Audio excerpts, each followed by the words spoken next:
Hello students, we were doing chapter cash book and we have completed till question 11th A. Today we will start question 11th B. So here is the statement and let's start question 11th B. Let's start question 11th B. Enter the following transaction in a 2-column cash book. First transaction, 1st December 2016. Started business with cash 50,000. हमने business proprietor ने business start करा है 1 दिसंबर को 50,000 से। ये cash book का format है, double column cash book. तो बिज़नेस में फर्म में कैश आया कैपिटल के नाम का, रिसिप्ट साइड एंट्री करेंगे टू कैपिटल अकाउंट 50,000। कैश आया तो कैश में 50,000। नेक्स्ट है page into bank, deposit into bank, bank में जमा करवाए हैं कितने 29,000 रुपये। तो बैंक में जब हम पैसे जमा करते हैं कैश, चेक की बात नहीं हो रही, जब बैंक में कैश जमा होता है तो उसकी कॉन्ट्रा एंट्री करते हैं। ये बहुत बार हम कर चुके हैं। तो डिपॉजिट करने की कॉन्ट्रा एंट्री कौन सी है? Bank account debit to cash account.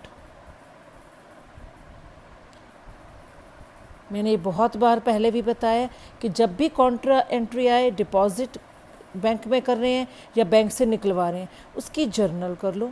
Journal करने के बाद पोस्टिंग करनी इजी हो जाती है। टू कैश उठा के टू वाली साइड चलो।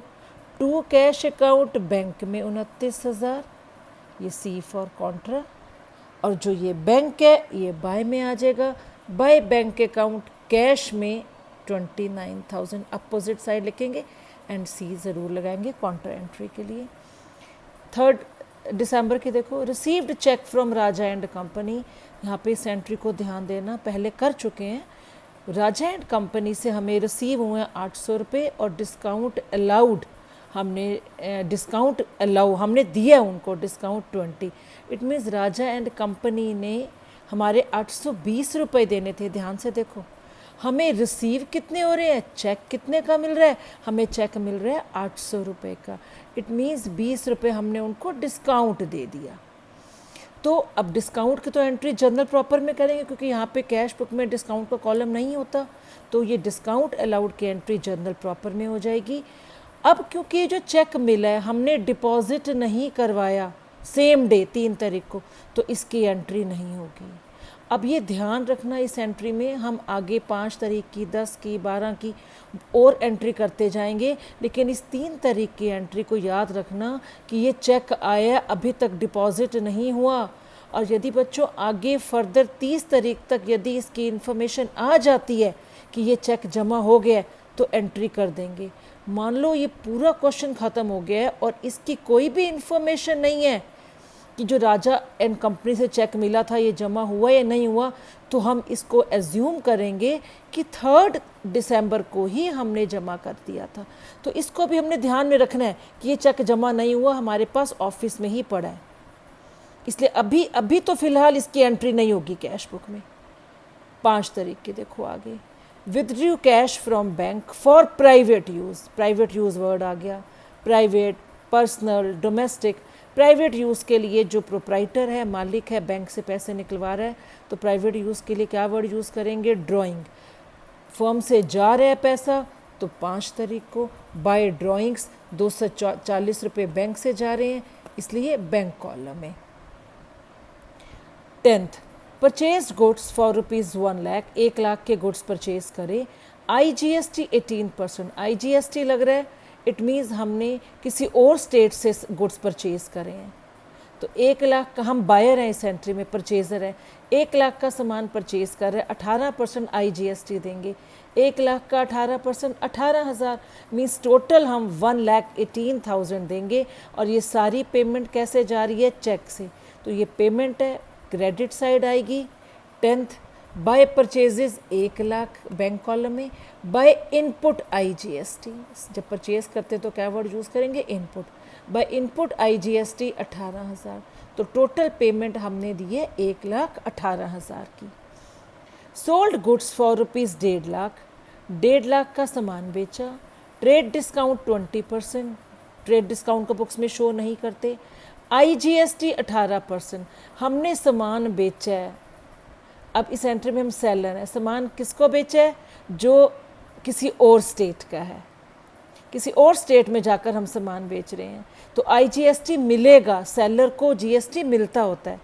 तो 1.5 लाख का सामान बेचा, 1.5 लाख का 20%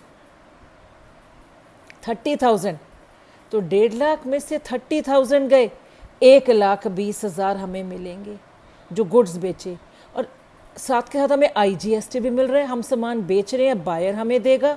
तो 1,20,000 का 18% वो हमें 21,600, 1,50 का पहले 20% रेट डिस्काउंट कर लो, शो नहीं करना, ये आ जाएगा 30,000। 1.5 लाख में से 30,000 गए, 1,20,000। ये क्लियर हो गया। 1,20,000 का 18% 21,600, ये भी हमें IGST मिलेगा जिसको हम सामान बेच रहे हैं उससे। तो ये एंट्री करो। अब एक और चीज़ देखो, ये जो पेमेंट मिली है हमें कौन सी, एक तो मिली है 1,20,000 की, एक 21,600, एक 1,20,000 जो ट्रेड डिस्काउंट कट करके मिला, और 21,600 ये जो IGST के नाम का मिला। ये जो टोटल पेमेंट मिली है, पेमेंट रिसीव्ड बाय चेक। अब ध्यान दो, ये जो पेमेंट मिली है हमें चेक से मिली है। 12 तारीख को चेक आया हमारे पास। क्या ये चेक जमा करवाया? कोई एंट्री है? नहीं, एंट्री नहीं है इसकी, कुछ नहीं लिखा कि जमा करवाया कि नहीं। इट मीन्स 12 तारीख को ये चेक जमा नहीं हुआ। अभी 2 चेक हैं, ये ध्यान रखना। एक राजा एंड कंपनी का चेक मिला था, ये डिपॉजिट नहीं हुआ बैंक में। एक ये जो चेक मिला है, एक 20 का अलग, 21,600 का अलग। 12 तारीख वाला चेक भी अभी बैंक में जमा नहीं हुआ, ये ध्यान रखना। 14 तारीख का चेक आ गया। रिसीव्ड चेक फ्रॉम कमला, हमें कमला से चेक मिला 395 रुपये का। डिस्काउंट अलाउड, हमने डिस्काउंट दे दिया 15 रुपये। ये डिस्काउंट अलाउड की तो जर्नल प्रॉपर में आ जाएगी एंट्री, क्योंकि 15 रुपये डिस्काउंट का है, डिस्काउंट का कॉलम बनाया नहीं है हमने। तो चेक मिला है 14 तारीख को, जमा नहीं करवाया। इट मीन्स ये चेक हमारे पास ही पड़ा है, इसकी फिर एंट्री नहीं होगी, ये इसकी जर्नल प्रॉपर में चली जाएगी। 14 तारीख को ये चेक आया ही आया, हमारे पास ऑफिस में पड़ा है, तो इसकी जर्नल प्रॉपर में एंट्री होगी बच्चों 14 तारीख की। ये आपको मैं बता चुकी हूँ। चेक आया, cheque in hand account debit to Kamala.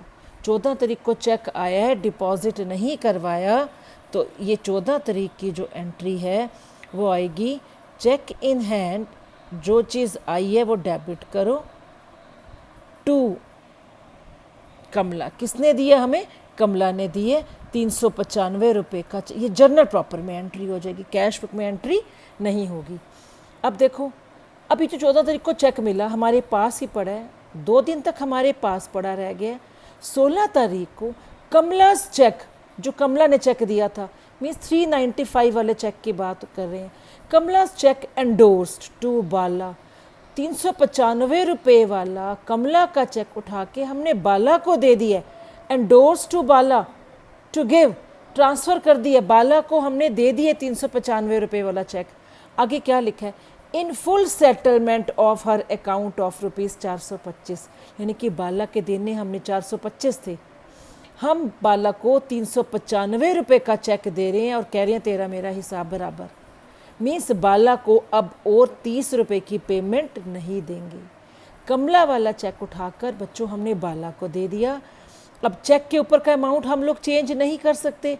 Check कितने का था? 395 का था, तो देने कितने थे हमने बाला को? 425।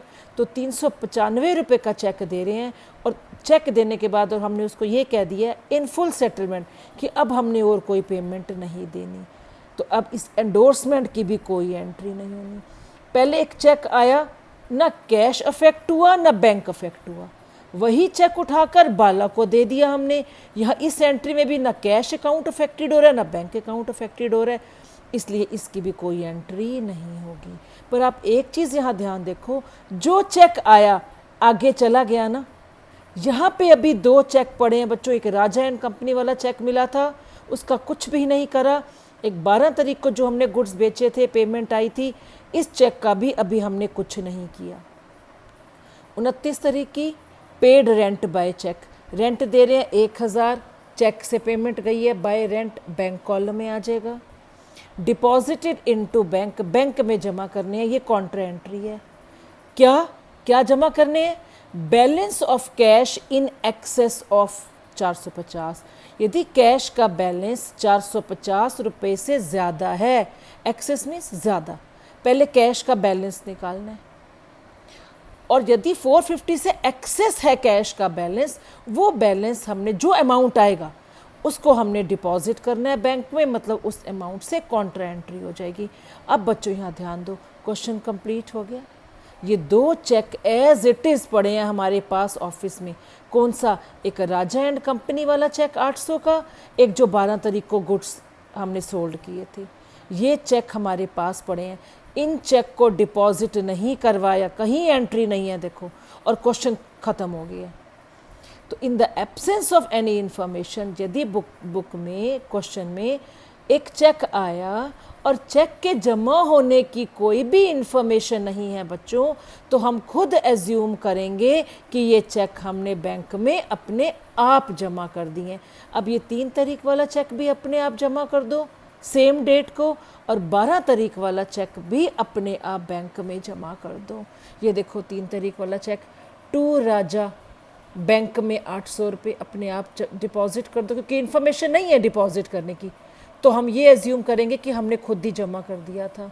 12 तारीख वाली जो चेक मिला था, सामान बेचा था, टू सेल्स 1,20,000, उसके ऊपर 18% IGST था, टू आउटपुट IGST ये मिला, इसका जो था 18% था, 21,600 डायरेक्ट बैंक में।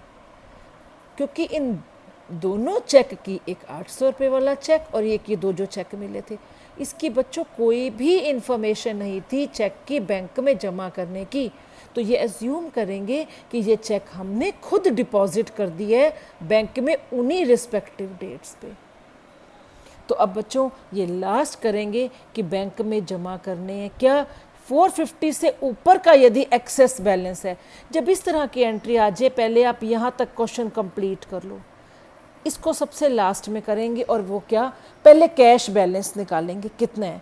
यहाँ देखो टोटल कैश आया कितना, 50,000। कैश का डेबिट बैलेंस है 50,000। कैश का क्रेडिट बैलेंस देखो 29 तारीख तक की, 30 की नहीं देखनी अभी हमने, 29 तारीख वाली ट्रांजैक्शन तक देखेंगे कैश का बैलेंस पड़ा कितना है, ये सबसे लास्ट में करेंगे।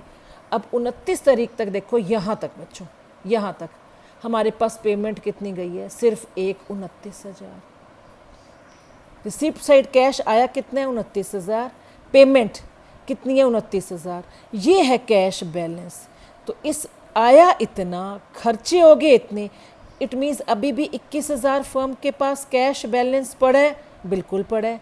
अब क्वेश्चन में क्या लिखा है कि 450 से ऊपर वाला जितना भी कैश है वो हम बैंक में जमा कर देंगे। तो पड़ा कितना है, 21,000। 450 रखो अपने पास, इससे ऊपर का जो अमाउंट है, कितना अमाउंट है ऊपर का, 21,000 में से 450 माइनस कर दो, यानी कि 20,550 बच्चों हमने बैंक में डिपॉजिट करने हैं। 450 मतलब रखने हैं, रिटेन इन द शॉप। 450 रखो और उससे ऊपर वाला अमाउंट फर्म जो है अपने बैंक अकाउंट में, करंट अकाउंट में डिपॉजिट कर रही है। तो 20,550 से बच्चों कॉन्ट्रा एंट्री करेंगे बैंक में डिपॉजिट करने की। ये पड़ी है डिपॉजिट की entry, means contra entry. Bank account debit to cash account, to cash, यहाँ पे आ जाओ, टू कैश अकाउंट बैंक में 20,550, ये बैंक बाय में आ जाएगा, बाय बैंक अकाउंट कैश में 20,550, दोनों तरफ सी लिखना है, डेट सेम रहेगी, सी फॉर कॉन्ट्रा। अब बच्चों एज यूजुअल हमने पोस्टिंग कर ली है, बैलेंसिंग करनी है, हम ऐसे क्वेश्चन को नहीं छोड़ सकते। तो बैलेंसिंग करने के लिए कैश को कैश के साथ रिलेट करेंगे, बैंक को बैंक के साथ रिलेट करेंगे। देखो 50,000 कैश का टोटल डेबिट साइड का, क्रेडिट का टोटल है 29 प्लस 20,550, 49,550।